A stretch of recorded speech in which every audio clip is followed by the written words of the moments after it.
হঠাৎ করে তোমার জীবনে একজন আসবে, তোমার কথা বলার সঙ্গী হবে, তোমার সব দুঃখ কষ্ট ভাগ করে নেবে, তোমাকে সাহস যোগাবে, তোমাকে ছোটখাটো বিষয়ে যত্ন করবে, তোমার যত কষ্ট কথা বলার মলম দিয়ে সারিয়ে তুলবে, তোমাকে রোদে পুড়তে শেখাবে, বৃষ্টিতে ভিজতে শেখাবে, দিনের পর দিন রাতের পর রাত তোমার সাথে কথা বলবে, সবচেয়ে বড় কথা তোমাকে নতুন করে বাঁচতে শেখাবে।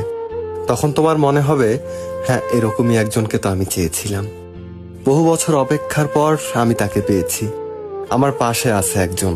তারপর যখন কথা বলার অভ্যাসটা তোমার বদঅভ্যাসে পরিণত হয়ে যাবে, তখন একদিন হঠাৎ করেই মানুষটা বদলে যাবে, তোমাকে ব্যস্ততা দেখাবে, সারাদিন অপেক্ষা করার পরও একটা মেসেজ কিংবা কল আসবে না। তুমি বারবার ফোন চেক করবে, কিন্তু তোমার অপেক্ষা অপেক্ষায় থেকে যাবে। প্রথম প্রথম দুই একবার কল করে তোমাকে বোঝাবে সে নিরুপায়, তার জীবনে খুব ব্যস্ততা, তাই সে সময় দিতে পারছে না।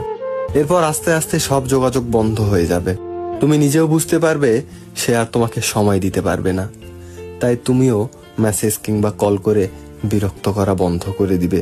যে মানুষটির জন্য একদিন তুমি ডিপ্রেশন থেকে বের হয়ে এসেছিলে, আবার সেই মানুষটির জন্যই তুমি আরো গভীর ডিপ্রেশনে চলে যাবে।